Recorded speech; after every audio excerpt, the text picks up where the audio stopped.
Welcome to this exclusive bonus episode of the First Read Ultimate Spider-Man podcast, where we usually break down Bendis' iconic run on Ultimate Spider-Man, issues 1 through 160, and Earth 1610.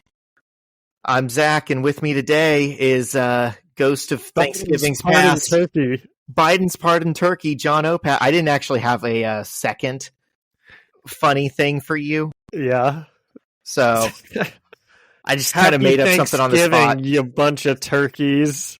Yep. And I would say, how you doing today? But we're just gonna keep on rolling from the recording that we were doing earlier. This time we are truly back. I mean, this is a back-to-back episode right here.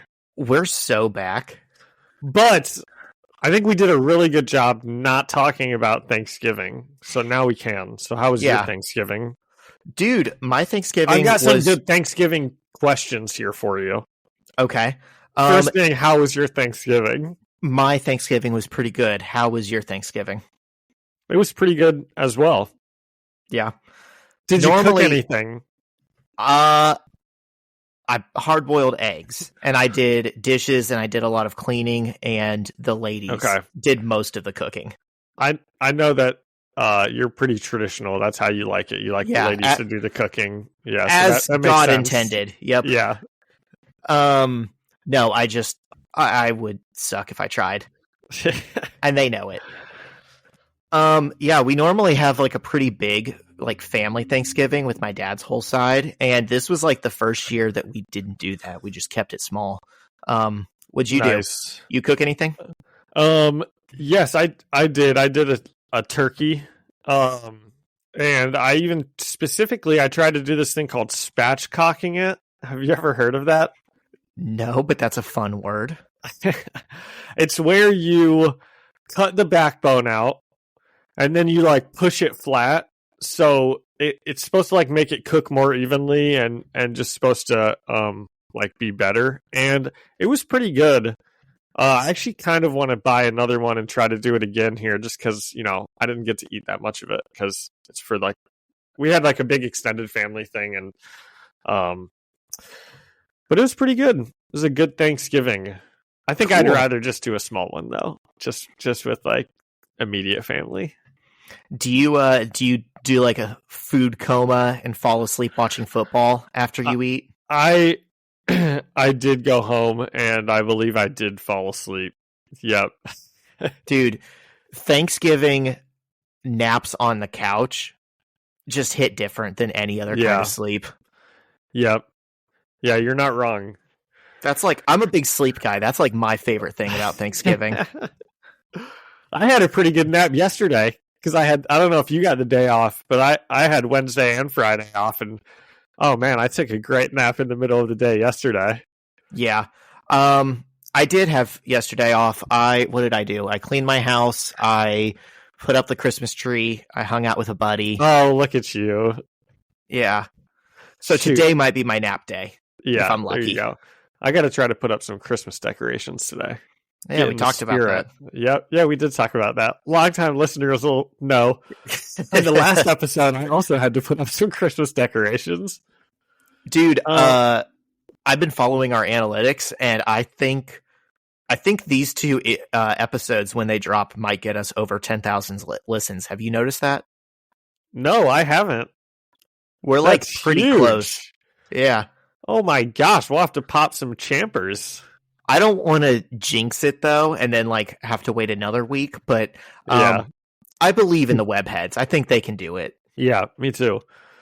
Well, that's awesome. I've got a couple more Thanksgiving questions for you. Oh yeah, what's up? Okay, what's your favorite Thanksgiving Day food? I'm gonna say sweet potatoes with. That's so good. Melted marshmallows. Yeah, amazing choice. What about you? Literally, I'd debate between that, but then I'd probably end up going with.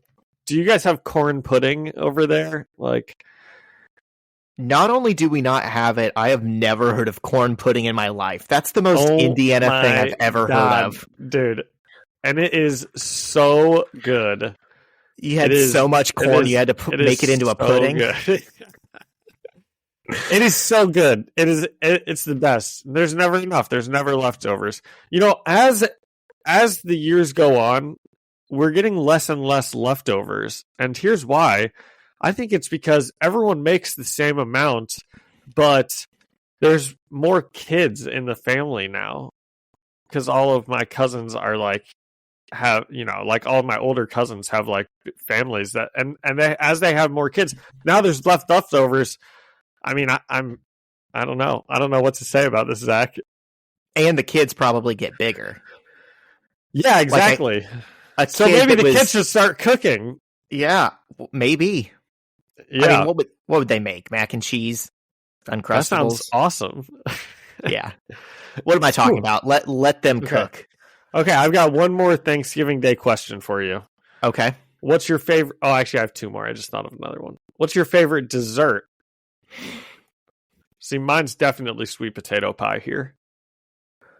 I'm going to say cherry pie because it feels like something that I only ever even have the option to get at Thanksgiving. Yeah. I only have pies in general at Thanksgiving. Right. I don't remember seeing another pie the whole year. The only other time I get a pie is, have you ever been to Gray's Cafeteria in Mooresville? No. Okay. I don't even know where Mooresville is. Okay. It sounds like some hick town. The only reason to know where Mooresville is because of Gray's Cafeteria. It's like one of the famous restaurants of Central Indiana, I guess. Okay. And you just go down the line and it's like cafeteria food. Oh, okay. And they always have good pies. Yeah. I know I'm not making it sound very good. It's also hella expensive, actually, so I don't go there that often. Have you ever been to the famous cafe in West Lafayette at Purdue? It's not Route 66, Triple X root beer, Triple X. It's a good little historical historical famous spot. Anyway, when you said one of the famous restaurants in Central Indiana, it made me think of it.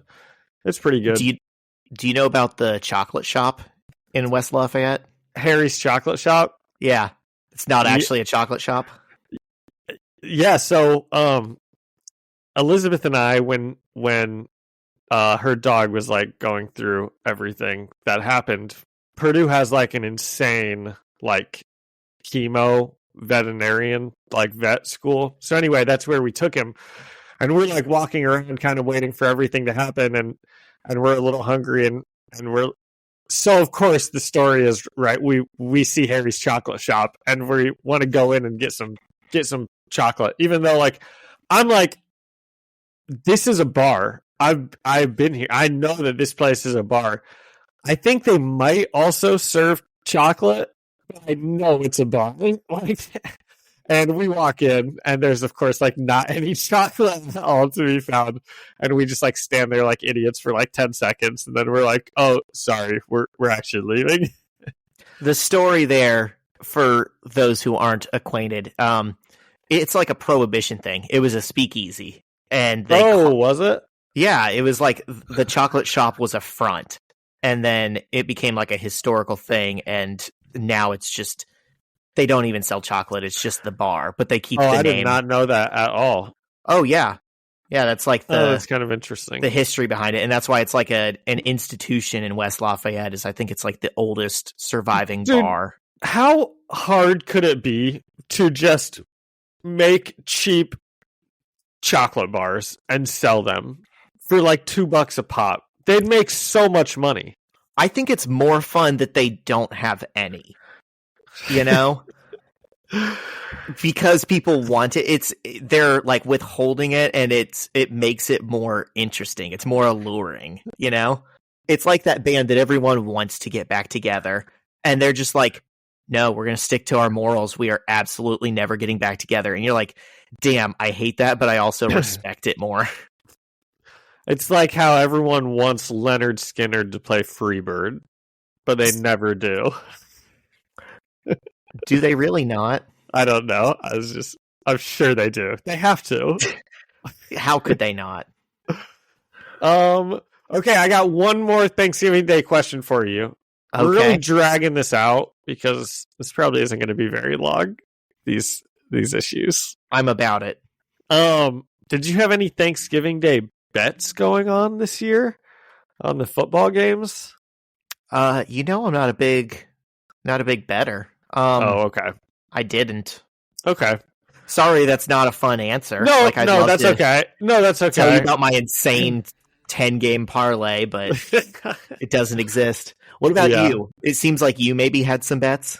I actually did have one bet. I had a little $10 bet on a David Montgomery touchdown, a CD Lamb touchdown, and a Christian McCaffrey touchdown. And so one in each game, and they all hit, and they made 50 bones.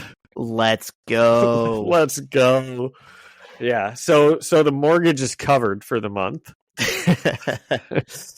That sounds like such a great hit of adrenaline. I might just have to. Dude, that's what it's all about. It's not about the money. It's about the dopamine, the endorphins. Yeah, exactly. Yeah, it's about taking that $50 you won and losing it on another bet. Exactly. Okay. You can't lose $100 bet unless you win a couple $10 bets first. Yeah. That's my problem when I go to casinos is I want a good story more than I want to actually leave with money. So I'll hit a couple times on roulette and, I'll be like, hey guys, watch this. And then I'll just put it all on like one specific number. And of course it's not going to hit that number. But like if it did, I would have been, it's like you turn $20 into $1,600. Exactly. What means more? Winning $1,600 with an awesome story or losing 20? Well, that's where I stand. Who's to say? You'll forget one the next week. It buys you a sandwich and then you're done. The other one is like, that's a story you tell at parties. Yeah. Yep. I agree. Okay. Hey, I got a little Thanksgiving Day joke for you. I've been saving it. We're past the questions and now it's time for the jokes. We're past the questions. Now we're into the joke. What's the same about Norman Osborn and a turkey? What? They're both goblin, Zach. Goblin what? That was it. Just goblin. They're both goblin. D's nuts. Yep. That's good. Man, we're 13 minutes in. We're 13 minutes in, but this is a Thanksgiving Day bonus. So I know. We haven't been off track at all. Nothing but the best content for our listeners. Yeah. Well, cool. Do we want to... Oh, I thought you had something else. Oh, I mean, we can. Is there anything that you're thankful for this year, John? I'm thankful for so much, Zach. It would take less time to say the things I'm not thankful for. I'm thankful for like everything. I love it. Yeah. I'm thankful for my co-host who had no idea what he was signing up for, but has been game for all of it. Oh my gosh. And well, I'm thankful for you also. Every week of the year. As has my co-host. So, yep. That's a two-way street. Yeah. Appreciate it, bud. Okay, should we do this? Yeah. Speaking of my wonderful co-host, he chose these issues today, so keep that in mind. Do we have to send it over to the Better Business Bureau? Yeah, let's do that first. Okay. Every business says they're better. But the ones that earn and display the BBB seal back it up. It instantly identifies businesses that are committed to operating with integrity, honoring promises, and telling the truth. Makes you wonder why every business doesn't have it. So look for it, because it's looking out for you. That's why it's the sign of a better business. And find a better business anytime at bbb.org. Okay, so we're back. And as Zach alluded to, I did pick these issues because I Googled Spider-Man Thanksgiving Day issues, and these two came up. And they're pretty bad. So buckle in. I kind of had a feeling when you sent them over to me. I was like, I don't think these are going to be as like, dude. Yeah, what he thinks they are. But you're such a good sport about all the issues I choose. If you ever feel strongly about anything, we'll do an episode over it. I didn't feel strongly about this. If you ever suggest something, I didn't at all. I for sure. If you guys see the title page of one of these issues, it looks like it's like out of a cereal box to me. And I expected you to say no. So I'd say your game for everything, Zach. If John tells me to crash my car, I'll be like, okay, fair enough. He does enough for me. So who should go first here? Which one you want to go first? Well, I think yours is going to be pretty quick. Sure. Maybe let's do mine. I can go. Oh, okay. Okay, let's do yours. Yeah. Okay. So this one is Spider-Gwen number 14. And I told John I don't know anything about Spider-Gwen. My whole understanding of her is based on the movies. And from this comic, I think maybe that's fine. Maybe it's pretty close. Yeah, but I think you're right. I think that it is kind of the same backstory. But the thing about this issue is this is like in the middle of a story that's going on. So, like, yeah, would you say you felt a little lost in this comic book reading it? 1000%. Yeah, this is issue 14 in her own book, which takes place on Earth 65, which is not like anything that we read. That's not the main universe. That's not the ultimate universe. It's just its own thing. We're fully being dropped in. This is not like a pick it up and you're good to go. This is, I guess you'd say this is not like a standalone Thanksgiving issue. Like they have standalone Christmas issues and episodes of shows where you can generally be thrown in and understand what's going on. Yeah, it's not self-contained. But what it is written by Jason Latour, has art by Robbie Rodriguez and Chris Visions, colored by Rico Renzi, and lettered by Clayton Cowles. So we're told on a previously on page, which I was like, that's pretty helpful. That's nice. But then it turns out there's things I wish it had on there that we find out later that we're like, that should have been on a previously on page. Apparently Gwen has been fighting the Punisher. Her dad is turning himself into the police, and Matt Murdock, who's usually Daredevil, is the kingpin of this world. And you think he's the kingpin? One, I had no idea that was Matt Murdock from that page. I just thought it was like some dork. And I was like, oh, the kingpin is some dork in this universe. So he's got red hair, he's got red glasses, he's wearing a suit, he's got a blind man's cane, and he says the kingpin is at your service. Okay, how do you don't know that that's a blind man's cane? The normal kingpin also walks around with a cane. So what's the difference? That's fair. The normal kingpin is also about 400 pounds and bald. Yeah, so like I said, I thought the kingpin was just like a dork in this universe. He's like a skinny guy instead of a big guy. Matt Murdock is a dork and a skinny guy. I looked at this and I just knew, oh, that's Matt Murdock. Okay, see, I didn't. Okay. So we open on Gwen talking to her dad in prison, where he tells her to go home and have a normal Thanksgiving without him. And he says he has to be accountable for this mess. What is this mess? I don't know. Maybe we should have read the first 13 issues to know. And this is how the world will see the truth about Spider-Woman. And then Matt Murdock laughs from off panel, and we realize he's in the room with them. And he says, "Who cares about the truth? You certainly didn't when you were a police officer. If Gwen hadn't revealed her secret to you, you'd still be hunting her. The truth didn't matter then, and it doesn't matter now. But if you want it, here it is. You can't fix it." And Matt says Captain Stacy is there because of his ego, and nothing he does matters. It's up to Gwen to save the day. And Captain Stacy asks, what if I'd rather burn than make a deal with a slime like you?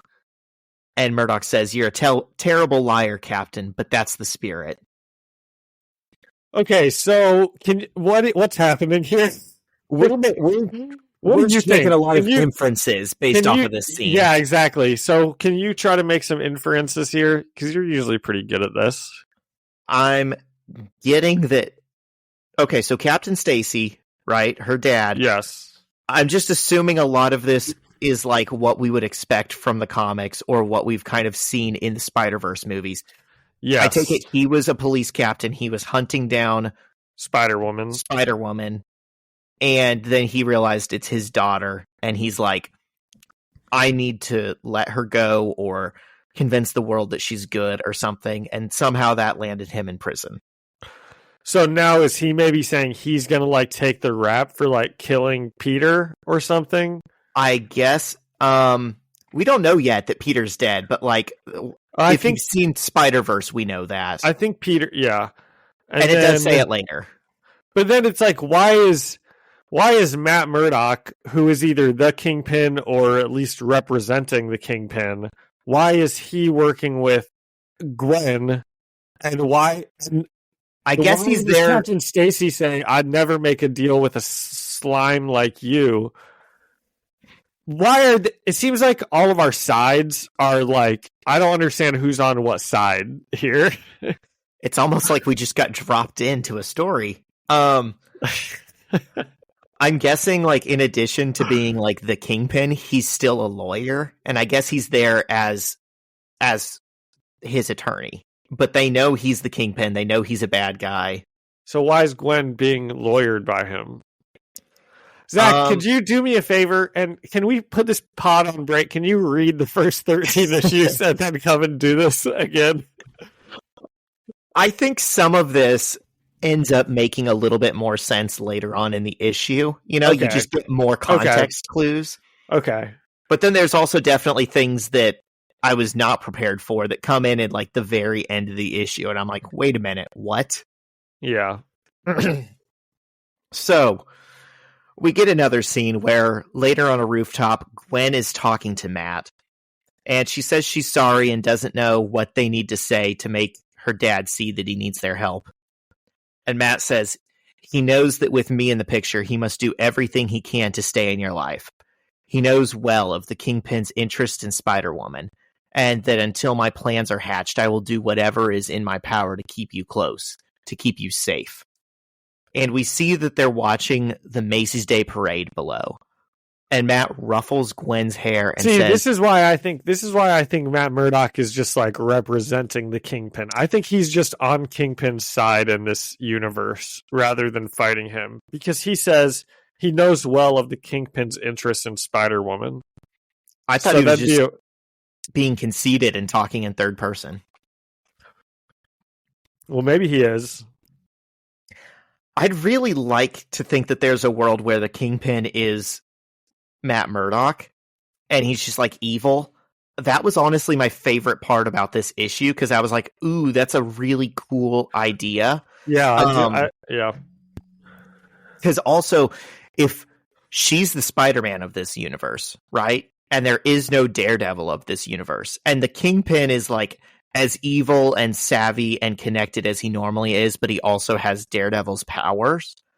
And there's no Spider-Man to stop him. There's no Daredevil to stop him. Like, he's just going to get whatever he wants. Like, that dude is truly a menace. Yeah. But if it's just that he works for the Kingpin, that's slightly less cool. Yeah. Well, either way, this part was my favorite part of this issue. Seeing Matt Murdock be Kingpin stuff. Yeah. And he ruffles her hair, but it's like kind of, it's like a power move. It's not like he's being friendly. Oh, yeah. It's like a, you have to do whatever I say. Like she's a little kid. Yes. And he says, so let's keep it that way, shall we? No more Spider-Womaning. Not until I give the order. And we get a title card that says Cold Turkey. And we understand that it's a pun. It's a Thanksgiving issue, and it's about her having to suddenly stop being a superhero to save her dad. And we next see the Parker house, where May and Ben Parker are preparing for Thanksgiving dinner. And May steps outside to go get something from the store and almost gets hit by a football from Flash Thompson. But Ben makes a spectacular one-handed catch to save her.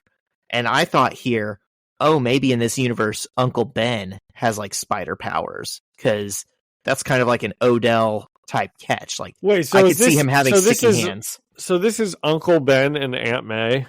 Yes. So Uncle Ben didn't die in this universe, but Peter's parents still did. And Peter died. And Peter has died. Okay. Yeah. And Flash apologizes and invites Ben for a pickup game on the street, but Ben declines and goes back inside. And later, Gwen is walking and checking her texts when she runs into May carrying groceries and helps her with them. And they start talking on the subway, and May says they've been trying to reach Gwen, but Gwen says she was afraid they'd be mad at her. And May's like, no, don't be ridiculous. We're not happy your father was helping Spider-Woman, but we have nothing against you. And Gwen admits that she knew about her dad helping Spider-Woman. And May asks her why she did it, and then says, I'm sorry, I shouldn't ask that. I don't need to know why. George has been a good friend practically our whole lives. He didn't kill Peter. No matter what he's done, I trust your father has a good reason. And then, John, this part confused me, because it seemed like that whole conversation I knew what was going on.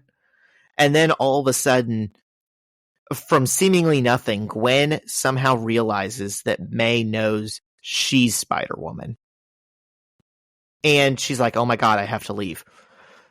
But May pulls her in for a hug and whispers to her, if Spider-Woman is still free because your father believes in her, because she might be the hero I feel she could grow to be, then I still believe in the Stacys. But honey, this conversation can never happen again, especially not with Ben Parker. And she says that Ben is still heartbroken and needs some time to heal. Okay.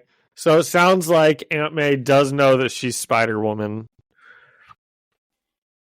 And is trying to give her a pick-me-up. But Ben doesn't. And right. Ben probably more thinks that like they're still responsible for Peter's death somehow, however that happened. Yes. But if you read the first part of May's conversation with the knowledge that she knows that Gwen is Spider-Woman, it makes no sense. She's like, oh, we're not happy about your dad protecting Spider-Woman, and I don't know why he did it.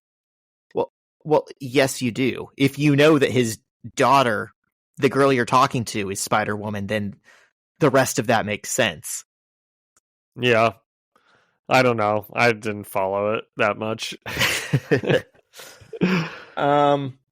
So later we see Gwen on her roof as someone calls her a dork and throws a burger at her.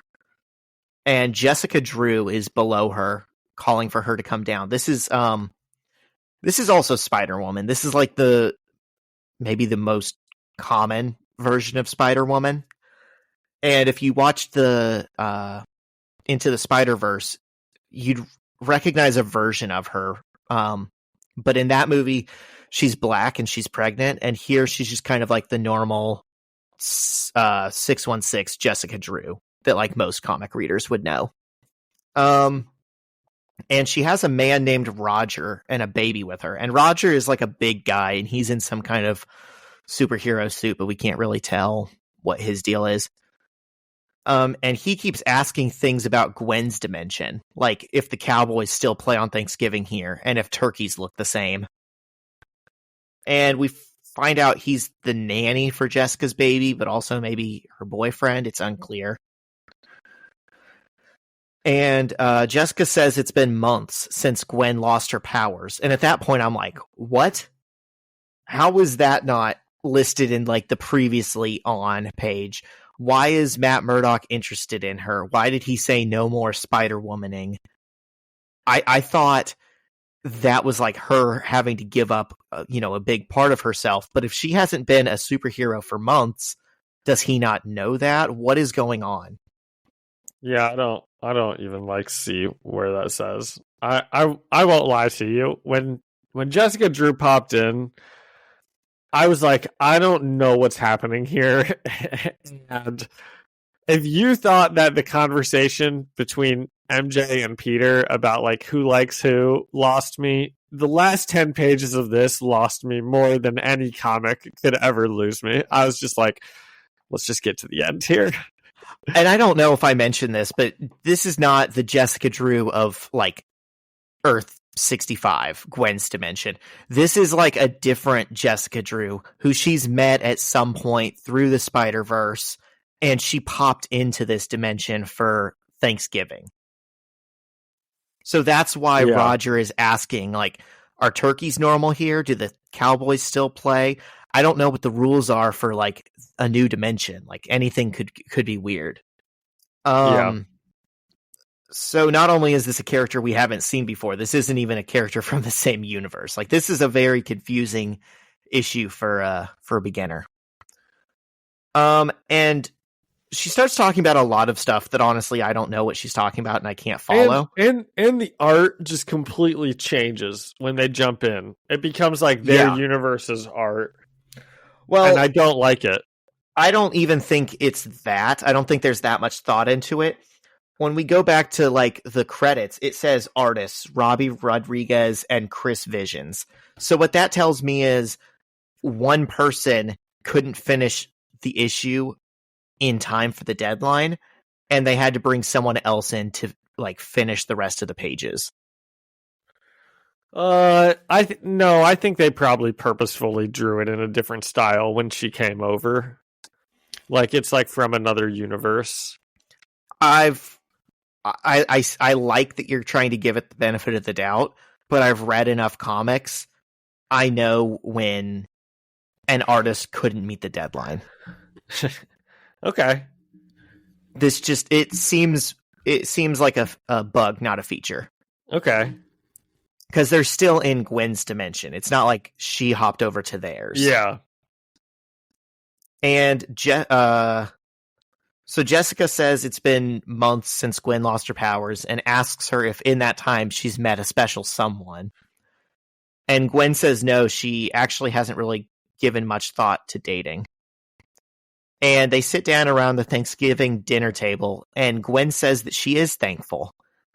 And she says, I was just thinking about what you said, Jess, about how I needed something real in my life, something that's not just the costume, not just work. I can't help but feel lonely, especially at the holidays. I always have, even when everyone I love is around me. I guess I'm just always waiting for the other shoe to drop, for it to all go away.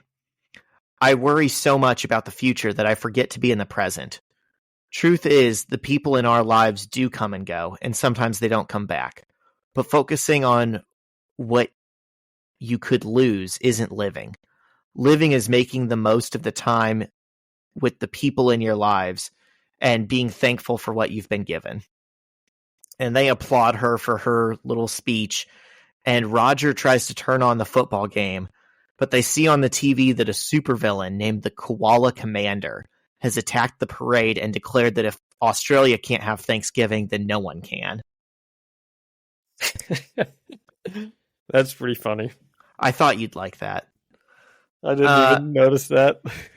I'd like barely read these last 10 pages. You didn't make it that far. I didn't. And Jessica grumbles that her and Roger have to take care of this since Gwen lost her powers. Did you think that the announcer looked like Perd Hapley? Do you think it was supposed to look like him on purpose? Who's Perd Hapley? From Parks and Rec? Oh, you heard with Perd? Yeah. Let me see here. You'll be like, oh yeah, that looks exactly like him. Doesn't that guy, his shtick is that he plays the news reporter in like every TV show? Yeah.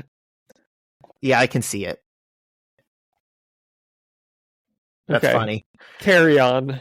You notice one of the balloons back there is Spider-Ham? Yep. Okay. So, Jessica grumbles that her and Roger have to take care of this since Gwen lost her powers. And as they leave, Gwen yells to Jess, "You're judging me? Your boyfriend is dressed like a freaking porcupine." And that's it. The issue ends. That's it. It was, yeah. No, the best part of this issue was definitely the Matt Murdock Kingpin stuff. That's the only interesting stuff that was going on in this. I agree, but that also seems like something that might just be cool about this whole run, like not even just this issue. Yeah. Yeah. And then the koala dude is kind of fun. He's only in one panel, though. So what do we want to rate this out of? I gave it a 4 out of 10 confusing but pretty cute issues. Confusing but pretty cute. Literally, I did not make it all the way through this one. Once they came in from another universe, and I was like, "What the hell is happening here? What?" And then they just start like randomly talking about this guy who's like the nanny, and he wants to watch football, and I'm just like, "What's happening here?" And so I'm gonna give this one I don't know. I guess I'll give it a 3 because I did like the Matt Murdock stuff, even though I don't like the way he looked. Red hair, man. He is drawn with like red or auburn hair most of the time in the comics, honestly. Okay. He looks like a creeper, but I guess he's supposed to be a bad guy, so. Yeah, I think that's the point. Dude, every time Matt Murdock appears in anything, he just makes that thing better. I really got to read more Daredevil. Yeah. Okay, so are we on mine now? Yep. Mine is called... Hold up, let me get it pulled up. There's a lot going on here, and I want to make sure I give it all the space and time it deserves. So, yeah, while Zach's pulling it up, I feel confident saying that this is like some sort of comic run that is out of a cereal box or specifically made for like Nickelodeon or something like that. Like, this is not a real comic. Like, this is like a fun little, what if the superheroes were like babies kind of thing? I don't know. I would not be surprised if the physical copy of it is like printed on square cardboard pages. Yeah. Yeah. So this is Marvel Superhero Adventures Captain Marvel Mealtime Mayhem. And Zach, I wonder if there's a way for you to like post the issues. So if our listeners want to, read I put them in the episode description. Yeah. And on the cover, it's all the superheroes at the dinner table, and Venom is like behind them slobbering all over the turkey. And I couldn't quite find everyone's like first and last name of their role for the creative team. So it's just listed out: McGuire, Ryan, Templeton, Strychowski, Del Penino, Campbell, and Smith did this one. A lot of people working on this one. It's a jam comic. It is. And so we open on Spider-Gwen, and like I said, everything is drawn in this like very kids cartoony way. Okay, so how you would describe this, Zach? I know what this is. I gotta go on a rant. I normally am not like, I mean, I don't think I am. I hope I'm not like comic book guy from The Simpsons. I don't want to be a snob. This TV show pisses me off. It's like made for children. I think it's on Disney or whatever. It's Spidey and his friends, and it's the one with Patrick Stump of Fall Out Boy sings the theme song. I have no idea what you're talking about. My nephews watch it, and it's got Peter, Miles, Gwen. They're like all three spider people, and they're like tots. And oh yeah. I hate it because instead, like, they call Miles's character Spin, and so anytime my nephews see Miles Morales, they're like, it's Spen. And I'm like, that's not his name. That's so stupid. And then they see Gwen. And instead of like, oh, that's Spider-Woman. Oh, that's Spider-Gwen. Her name is Ghost Spider in this show. And they're like, oh, is that Ghost Spider? And I'm like, I really wish you knew like their actual names. Well, this is basically that, because later on, don't they say like Ghost Spider? Yeah, that's what they call her. So and this is just like that comic book. It's like that show. From that show, yeah. Oh, well, it's terrible. So let's no, it's actually not. It's fun. We have fun over here, right? I just like, come on, you have the malleable minds of like the youth of America, and you're teaching them the wrong names for absolutely no reason. The thing is, though, Spider-Gwen is a bad name for a Spider-Man. Right. She doesn't actually go by that, though. She goes by Spider-Woman. Yeah. That's just the name on the cover. Yeah. Okay, so we open on Spider-Gwen. She webs up a robber, and she's like, man, I have worked up quite the appetite webbing up this guy. And she leaves him for the police as she goes off looking for pie. And Spider-Gwen changes back into her regular Gwen clothes, and she goes into a pie shop, only to discover that Venom is robbing the place. And Gwen has to help, but she can't blow her secret identity. So she's like, Venom, sir? I have to go to the bathroom. And Venom is like, okay, but be right back. And Gwen sneaks off into the kitchen to change and to look for something to help fight Venom, and she comes across some big bags of flour. So she throws them everywhere, causing chaos. And Spider-Gwen and Venom fight, and she webs him up, and then she throws pies in his face, which he enjoys licking off. Classic. And it is a classic. And what is that? Okay, did that remind you of Scooby-Doo? Yeah, kind of, I guess. They would do that. They'd lick how off he like his tongue like cleans his whole face in a circle. Yeah. And Venom is like, oh, I just wanted some pie. I didn't have any money. And Gwen leaves Venom webbed up for the cops before asking for some pie as a reward for saving the day. And on the last page, she thinks to herself, crime doesn't pay, but her heroism sometimes pays in pie. But Venom got his pie too, because she threw it in his face. And this is pumpkin pie she's eating, I can see. And Venom did get pie too. That's true. Well, this was a fun little jaunt. Yeah. I mean, it's hard to grade like as the same thing as what we've been looking at, because it's specifically made for like small children. But it's not bad. Yeah. No, I'll give this one a 5 out of 5 pieces of pie. Okay. Yeah. I'll give it a 6 out of 5. 6 out of 10. What am I saying? 6 out of 10. 6 out of 5. Yeah. These were perfect for what they were. Yep. Okay, and then we get this we get this page of like some Spider-Man comics, like newspaper comics.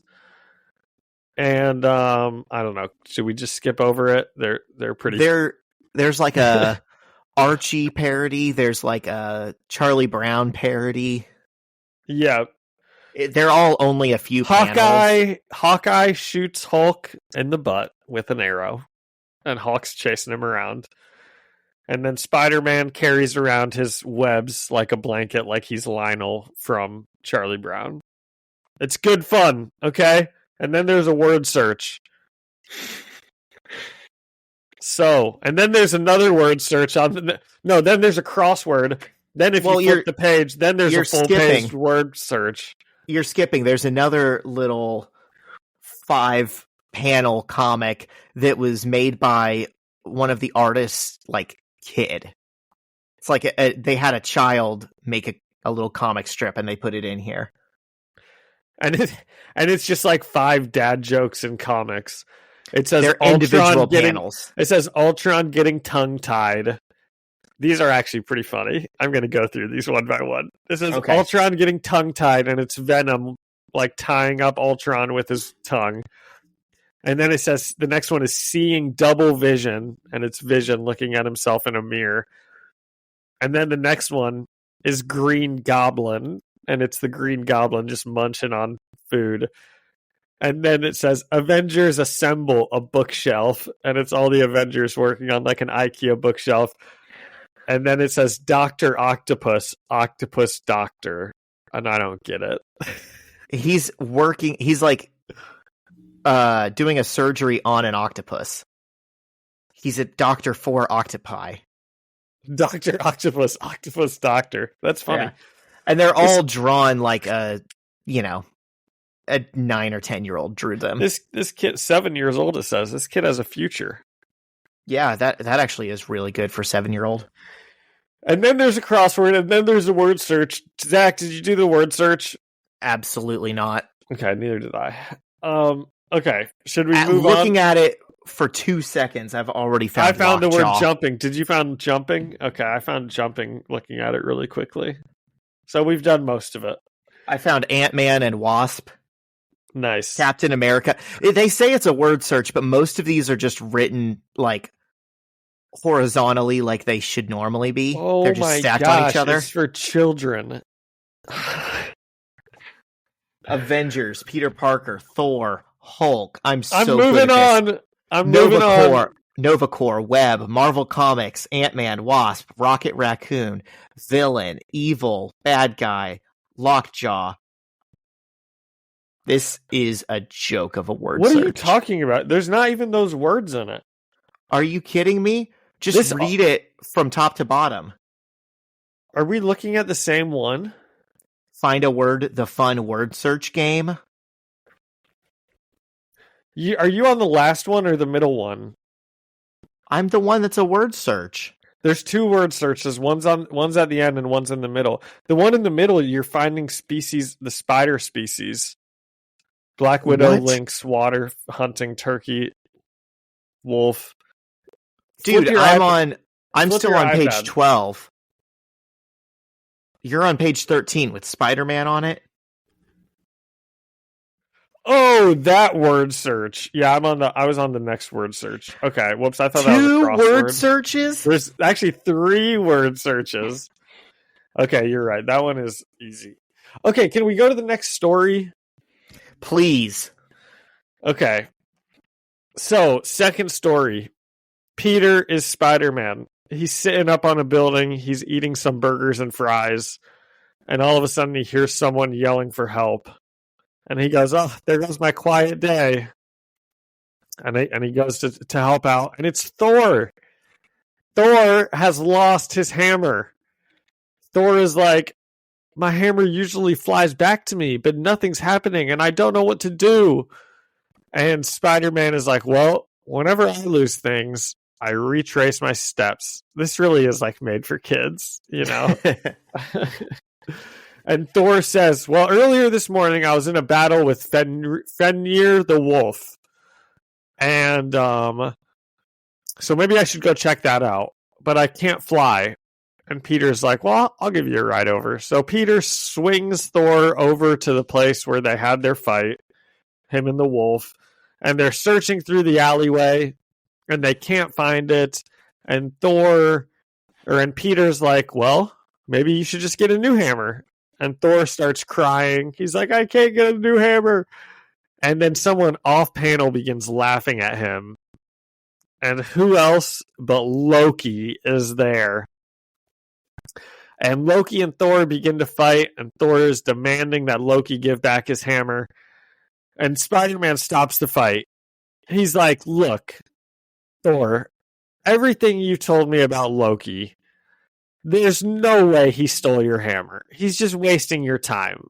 Loki would not be able to steal your hammer. And Loki begins to brag. He's like, I could totally steal Thor's hammer, okay? I could do it so easily. I just open up a portal to another dimension under it. It would fall through. and his hammer would be gone. And Spider-Man's like, well, I don't believe it. Until I see the hammer, then I just don't believe you could steal it.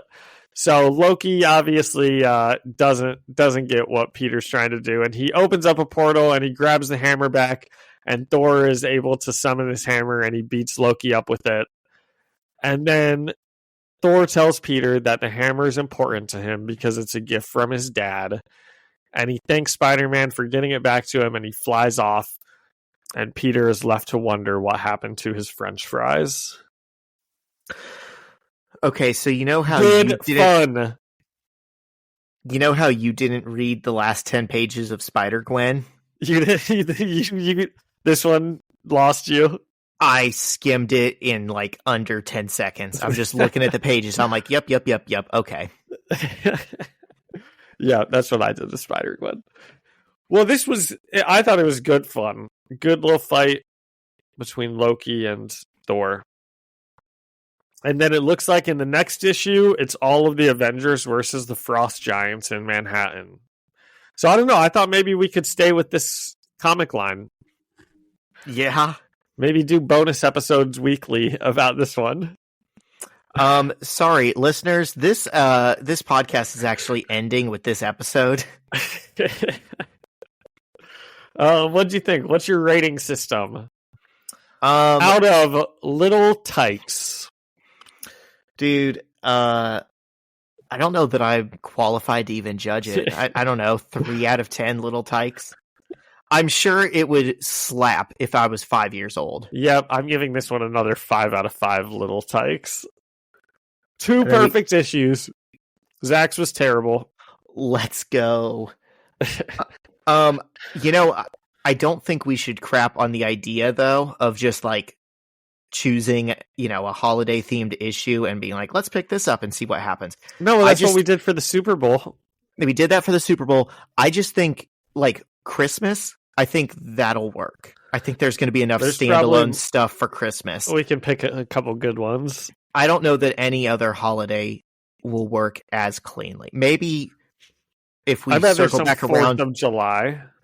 I bet Halloween. I bet if we circle back around next year, if we're still doing this, we might find like a Spider-Man Halloween thing.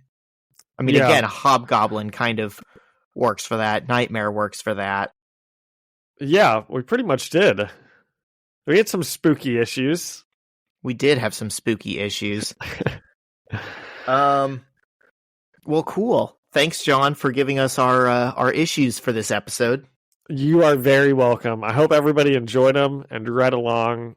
They were quite fun, I thought. Ooh, speaking of reading along, got to give a free plug. I saw this today. If you guys have been listening to us and thinking, this sounds so fun, I want to read these issues, they actually are doing a sale right now for Marvel Unlimited. It's the cheapest it'll be all year. What? I already paid for it.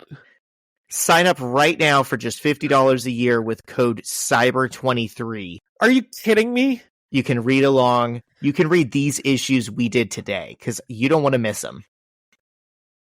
$50 for a year? I already paid like $67, Zach. You should honestly talk to them and say that you give them so much free publicity for this pod. See if you can get reimbursed. I would say the listeners would be making fools of themselves if they're not running to their computers right now to sign up for that deal. You should have 2 tabs open on your computer at all times. 1, betterbusinessbureau.com. 2, Marvel Unlimited /sign up. Yes. 3, chess.com, and you should play me in chess. And then 4 is our YouTube page. Yeah, there you go. Yeah. Those are the 4 bookmarks every computer needs. Remember, that code is CYBER23. Yeah, thanks for reiterating that. I had already forgotten. Tell them Zach and John sent you, and they won't know what it means. Do you have anything else? I don't. Did you watch the Madam Web trailer? No. Zach said he's not watching that movie. Yeah, we talked about this after we stopped recording last week. I told John, Zach said Spider-Man movies should be male-driven, and I'm not going to watch one that stars a female.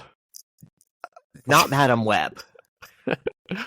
Give me something else. Give me Silk. Give me Spider-Woman. Give me anything.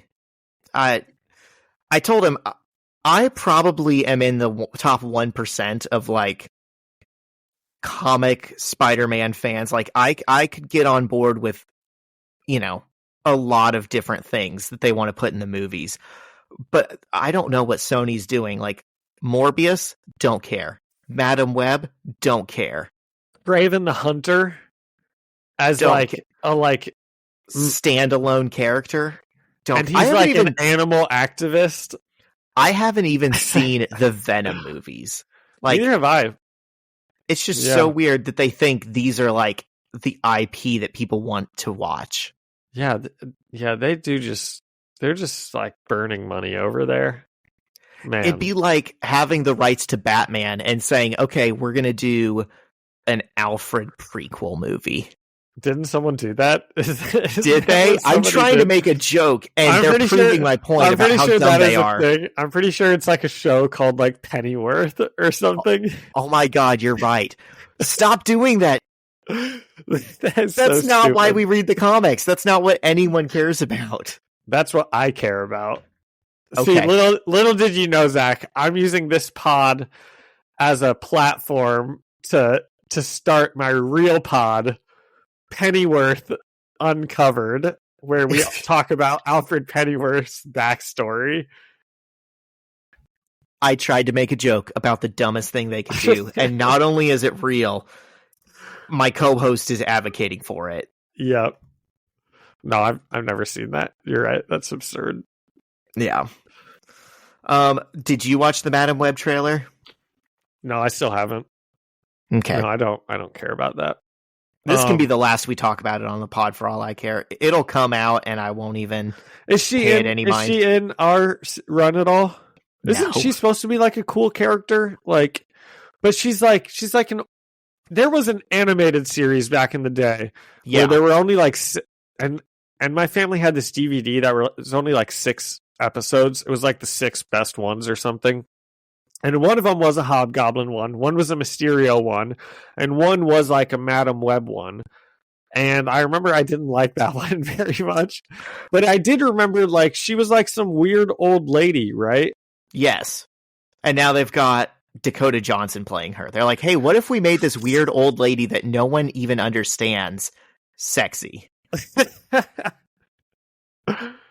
gonna get people in the seats. Yeah. They should have got Helen Mirren. Now she's a dame right there. Yeah. That's like good casting, but still, I don't care about Madam Web. I couldn't even explain her to you. Yeah. Well, me neither, so I'm not going to try to. Yeah. Listeners, write in with your top 10 favorite Madam Web issues. Madam Web stories. Yeah. All right. Okay, is that it? Are we done? I think we're done. Happy Thanksgiving, y'all. I know it already passed. Happy Thanksgiving, everyone. Yep, happy late Thanksgiving.